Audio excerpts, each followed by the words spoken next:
A Chinese infectious disease expert says there's an increasing number of asymptomatic cases, which raises fears of community spreading. He adds the CCP virus is one of the most difficult viruses to handle the world has ever seen.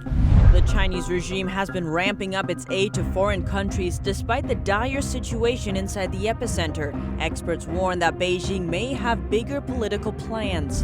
A Wuhan resident told us the tragedy he witnessed with his own mother and exposes how the Chinese regime is trying to cover up the real death toll caused by the CCP virus. 550 NYPD officers test positive for the CCP virus, and President Trump considers a mandatory quarantine for New York, New Jersey, and Connecticut. Welcome to China in Focus. I'm Tiffany Meyer. The novel coronavirus, or CCP virus, has infected over 600,000 worldwide. Tens of thousands of deaths have now been reported. Zhang Wenhong, an infectious disease expert in Shanghai, says it's one of the most difficult to handle viruses the world has ever seen. At a seminar on March 27th, he said there are an increasing number of asymptomatic patients. These patients have a strong immune system. Even after 14 days of infection, they may display sickness but can still infect others, increasing the risk of community transmission. He says the virus is unlike anything else in history. It's highly contagious like the flu, but the symptoms are severe like SARS. This makes it one of the hardest to deal with in history. While Ebola was cruel, it didn't spread far. The CCP virus, however, might be worse than we have imagined. Zhang says it's twice as contagious as Ebola or HIV. On February 28th, Zhang said the virus must have originated in Wuhan, China. If it came from abroad, it would have appeared in a number of cities at once, not just one. Once infected, Zhang said many patients recover without medical help. The best things to do are to relax, drink more water, eat well, and get plenty of sleep. But around 10 to 20% of patients will need oxygen and hospitalization. He says around 5% will die if they don't make it to a hospital in time. And as the CCP virus continues spreading around the world, some overseas Chinese are taking a stand against the communist regime. They are apologizing to the U.S. and the world for the party's actions. In a high-risk move, one netizen inside China uploaded a video calling for the dissolution of the Communist Party for the sake of future generations. He says while the virus is terrible, the ideology installed by the Communist Party regime is even worse. He called on people to stand together and resist the CCP. At this moment of disaster, I advocate that all conscientious and righteous Chinese and members of the Communist Party can stand up and dissolve the Communist Party. The virus is terrible, but even more terrifying is Marxist-Leninist communist atheism. Marxism-Leninism is a spiritual plague, and this spiritual plague brings disaster everywhere. The video has since gone viral. Zhao signed off by saying that he believed in God, had no mental health issues, and if he were arrested, would not commit suicide. This is because if he were killed in custody, authorities may say he committed suicide. He added he is healthy, had no fever, and had been isolating at home for quite some time. He told our sister media, the Epic Times, he made the video because there's still a chance for change. First, I am in good health. Second, I have no fever and have been in self-isolation for a long time. Third, I believe in God and Jesus Christ. I have no mental illness at all and will not commit suicide. Chinese authorities lifted travel restrictions on many cities inside Hubei, China's virus epicenter. Residents are allowed to leave as long as they have a green code showing their health is in good standing. However, the neighboring provinces aren't convinced it proves people are disease-free. On March 27th, a video circulating on the internet shows Hubei residents putting up a banner on a road leading to Anhui, protesting local government setting up barricades to bar entry to Hubei residents. One of the banners reads, "The pandemic is heartless, but humans have compassion. Why aren't you letting me in?" And Anhui isn't alone. On the same day, police from Jiangxi province prohibited Hubei residents from entering their region. Police from both provinces broke into a fight.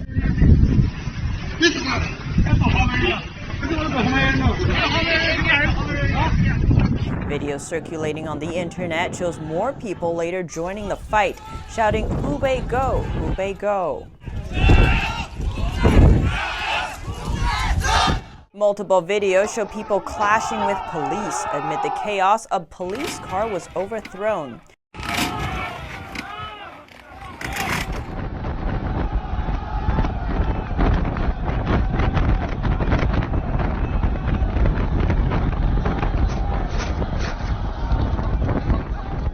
The fight underscores people's distrust, even though Chinese authorities have eased lockdown in Hubei, saying the outbreak is under control. Not everyone is buying it. One netizen said the outbreak is actually pretty serious still. To bring the economy back on track, the central government can only say the outbreak is under control in order that the lockdown be removed. The local government knows what is actually happening. That's why they don't let Hubei residents in. Another user said they are following the example set by their superiors. Isn't Beijing barring entry to Hubei residents? Then why would other places allow them in? Another Twitter user said, so the Chinese Communist Party is eager to turn internal conflicts into external conflicts. They will find trouble with the U.S. Following the CCP playbook, they want anti-Chinese violence to happen overseas so that Chinese people will unite against external forces. And though the dire situation in Wuhan continues, the Chinese regime has been ramping up its aid to foreign countries. Experts warn that Beijing may have bigger political plans. If you watch China's state media, it's hard to miss a common theme in their current COVID-19 coverage. 中国政府决定向塞尔维亚派遣抗疫医疗专家组。目前的专家组已经抵达柬埔寨首都金边。12名医疗专家飞抵米兰。 Despite the suicide, deaths, and starvation that's still going on in Wuhan, China, the authorities are spending money to ramp up aid to foreign countries and touting the importance of cooperating with China. But some are warning that the free lunch from the Chinese Communist Party may not be so easy to swallow. Where the situation is Josep Borrell is a high representative from the European Union. In a recent bulletin, he wrote to his colleagues in the bloc that Western leaders should stay alert. He said through Spain and the politics of generosity, Beijing might be seeking international influence. A China affairs commentator said this is a trick commonly used by the communist regime. First, they beat you and break your leg, and then they kindly offer you a walking stick. Now people are talking about how helpful the CCP stick is. It works so well. It has so many functions. But if the CCP didn't break your leg in the first place, if it didn't create the crisis, you wouldn't even need this walking stick. The Chinese regime silenced whistleblowers and cracked down on journalists to cover up the outbreak. It also hid that the virus is contagious among humans, allowing it to spread in China and globally. As of Thursday, nearly 430,000 people outside of China have contracted the disease. After China's outbreak reportedly eased up, the regime launched a campaign to shift the blame to US and Italy. Experts, state media, Chinese ambassador, and foreign ministry spokesmen all joined the campaign. Tang said in discrediting the US and Europe, the CCP has bigger plans. If the CCP succeeds in pushing their narrative, not only are they not responsible for their crimes, somehow the CCP became the hero that saved the world. One narrative China has been pushing during the pandemic is its superior political system compared with Western democracy. Some say that that narrative has penetrated into Western media. In a recent interview on Epoch Times American Thought Leaders, China Affairs journalist Maura Moynihan voiced her concern. It was very alarming to see on NBC News an anchor had a guest, an American woman, who was praising the Chinese Communist Party for their tremendous control and how they're doing so much better than America. A previous undercover investigation by NTD found that a funeral home in Wuhan was reporting only about 6% of death from COVID-19, suggesting the real death toll in China could be dozens of times more. Tang said the Chinese regime has politicized the pandemic to achieve its goal, convincing the world that China's system is the better alternative. It's trying to replace the U.S. to become the world leader, and then export its totalitarian way of governing, the kind of digital totalitarianism that we are looking at right now in China. The CCP is trying to export and expand it to international society. Its ambition is basically to govern the entire world. 他真的是要统治全世界的。 But he said what we are seeing today is the same as what happened with SARS, another pandemic caused by a deliberate cover-up from an oppressive regime, and people should rethink whether the regime should be trusted if they want to prevent another pandemic. Penny Zhou, NTD News. A Wuhan resident told us the tragedy he witnessed with his own mother and exposes how the Chinese regime is trying to cover up her death by the CCP virus. NTD Xu and Rong has the story. Since March 23rd, Wuhan funeral homes have been stacked with thousands of urns and crowds of people waiting to pick up the ashes of their relatives who died during the outbreak. Mr. Yi was one of them. I couldn't count the number of urns I saw when I went to pick it up. There's a room full of urns. It's not one room, it's as big as a hall in a temple. It was stacked from the inside to the door, and they're also stacked in front of the door. Yi lost his mother on February 1st. She was cremated within an hour of dying. Earlier that day, Yi had spent more than 10 hours trying to find a hospital that would accept his mother for treatment. People who came to see the doctor at that time were going to have a CT scan of their lungs. They wanted to separate out the infected first. The doctor saw my mother's lung was infected and said that the hospital couldn't treat it. You have to go to a designated hospital. Going through 3 different hospitals, still no one could help. No one can treat this disease. Dial 110, 120, they all don't care. I don't know if it was too much for them or what else. No one cares about you. The doctor told me, I really can't help you here. I don't know how many died in this hall. Your situation is common. You can figure it out yourself. Finally, after entering the ICU, within half an hour, she passed away. But the cause of her death was recorded as respiratory failure. He couldn't believe the official death toll, since he himself had witnessed how the regime had tried to cover up the cause of his mother's death. He said he also has a friend whose mother died from the virus, and it wasn't recognized either. He added that those who died from suspect cases wouldn't be counted in the official death toll. Reporting by Xu and Rong, NTD News. And in New York, the number of infected in the police department is rising. Over 550 officers have tested positive for the virus. NTD's Miguel Moreno has more on the NYPD. Over 550 members of the NYPD have tested positive for the CCP virus, also known as COVID-19. 3 have died, but on Friday, the commissioner said there's hope. On the uniform and the civilian side, we're over 550 that have confirmed tested positive for COVID.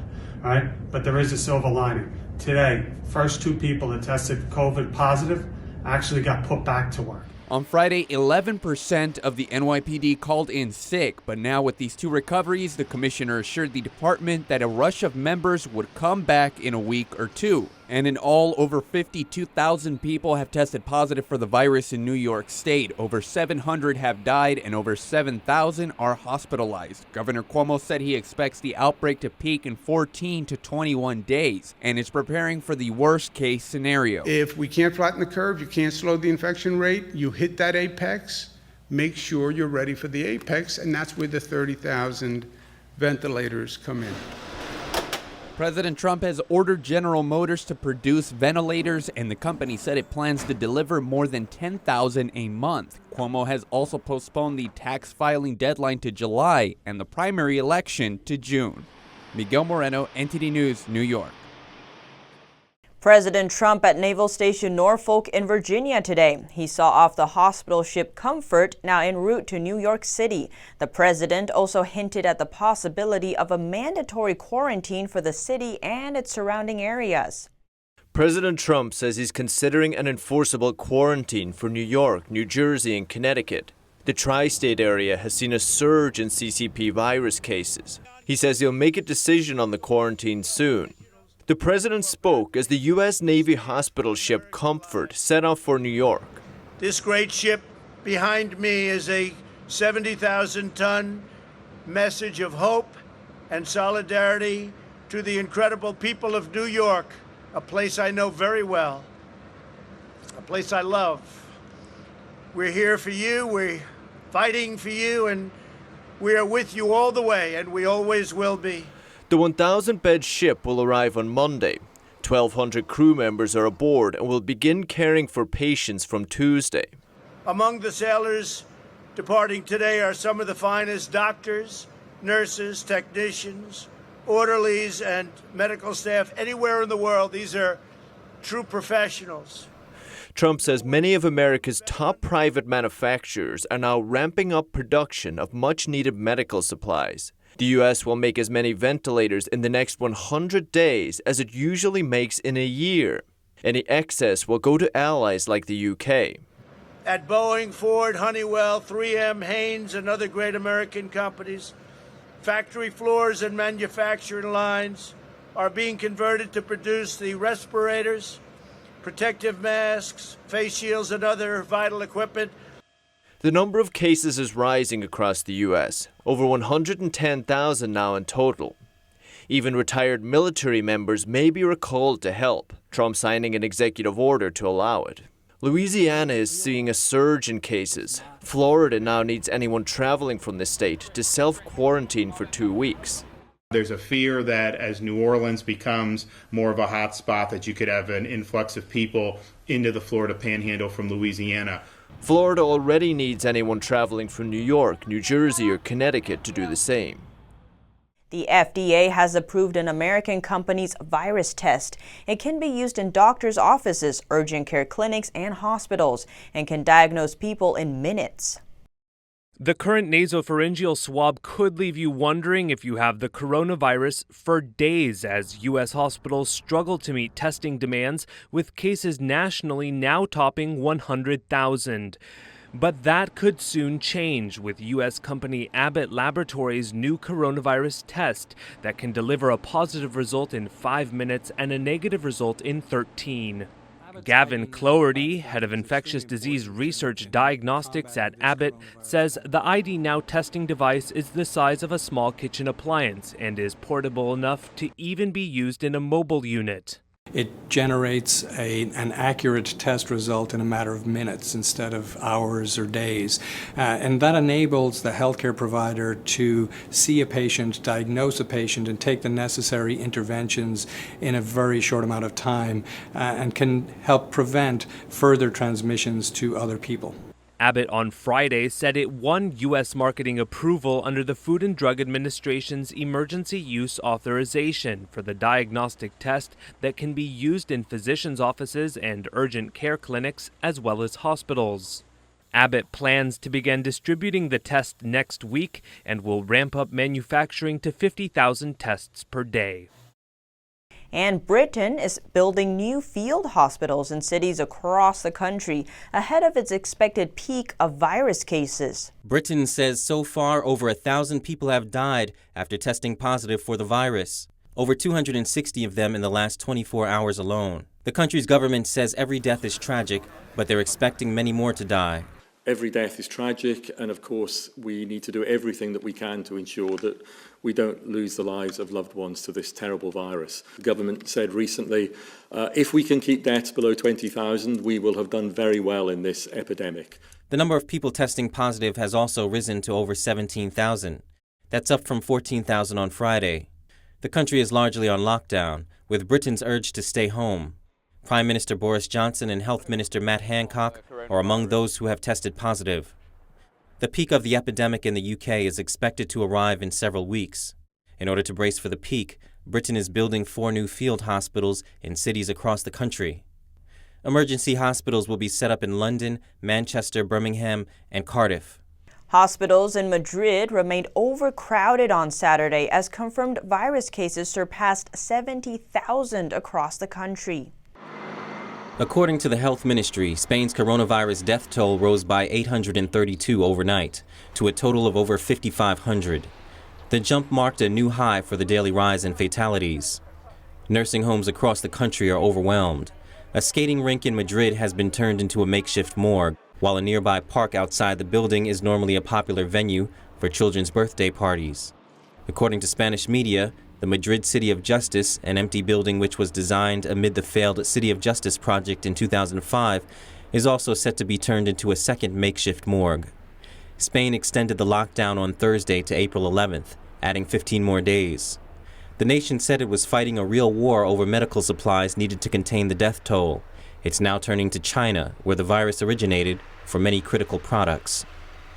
And in Italy, the situation is even worse. Drone video filmed today shows the streets of Milan deserted as Italy suffers the highest daily death toll of anywhere in the world. No one gathered to look at Milan's cathedral on Saturday, as Italy yet again recorded the highest daily toll. Over 900 deaths were reported within 24 hours. Nowhere else have that many people been lost due to the virus in such a short amount of time. Out of the over 900 deaths, more than 500 of them were recorded in the country's northern region of Lombardy, which includes Milan. In total, almost 6,000 were lost from this region alone. Among them, a 90-year-old woman. In the days leading up to her death, she had no contact with her relatives, as she had the potential to infect others. Her family members finally got to say goodbye after her passing. Funeral home workers and the woman's relatives wore protective masks and kept a safe distance in an effort to help avoid the risk of infection. According to a funeral worker, around 10 to 20 funerals are held in this cemetery daily, while one witness says one funeral is held every 30 minutes. Airlines are now facing an unprecedented problem after idling thousands of aircraft due to the pandemic. Where to park them all? Taxiways, maintenance hangars, and even runways at major airports transformed into giant parking lots for over 2,500 airliners. Cirium data says there are now more than twice as many planes in storage compared to January, and they expect more in the coming weeks, when carriers like Qantas Airways and Singapore Airlines make more cuts to their scheduled flights. In the U.S., United Airlines and American Airlines are parking planes at maintenance facilities, while Delta Airlines is still looking into the issue. Some airports in Australia are providing parking for free. Brisbane Airport said some international airlines wanted to use its facilities, but nothing had been agreed to yet. They can house up to 101 planes. Cathay Pacific Airways, one of the first and hardest hit by the CCP virus, has been using remote bays, taxiways, and other areas at Hong Kong's International Airport. Restaurants in New York City issuing major layoffs and feeling the economic strain caused by the CCP virus outbreak. But we'll see how one restaurant owner has managed to keep some employees working and even provides free meals to medical workers. NTD's Kevin Hogan has the story. This New York City restaurant saluting our heroes in the medical field with free meals. And Frank, the CEO, plans to continue doing so until the crisis is over. We've had physical therapists, we've had doctors, we've had nurses, we've had everybody. All they need to do is come in, flash a badge, and we're happy to give them a bowl. Across the country, a few chains like Starbucks and Krispy Kreme, as well as some local restaurants, have offered freebies to medical staff. Different restaurants have been coming through, and just even like the little pick-me-ups just make a really big difference after a hard shift. So it's been great. Frank works 2 jobs, takes care of his elderly mother and disabled sister, and drives their home health aid workers to and fro since the subway is risky as it can be crowded after the service cuts. This doesn't give him much time for shut-eye. Went to sleep around 5, and then we have 2 kittens that wanted to get fed at 6 a.m., so it was a short little nap this morning. His revenue has gone down 90% since early March when cases of the CCP virus, aka coronavirus, started spreading in the city. But that hasn't stopped him from giving back. I'm not keeping the stores open for a profit. I'm just doing it for the jobs that it could create in the short term and, saying thanks. One doctor says the free poke bowl was the highlight of her day off, and she appreciates people taking care of themselves as it helps control the chaos at the hospital. People seem to be staying home when they need to stay home and coming when they need to come, so that's really helpful for us. She says the hospital sites she works at are expanding their services and now using other departments like surgery for patients sick with the virus instead. Kevin Hogan, NTD News, New York. Here at China in Focus, we bring you first-hand information from inside China. Don't forget to subscribe for the latest updates.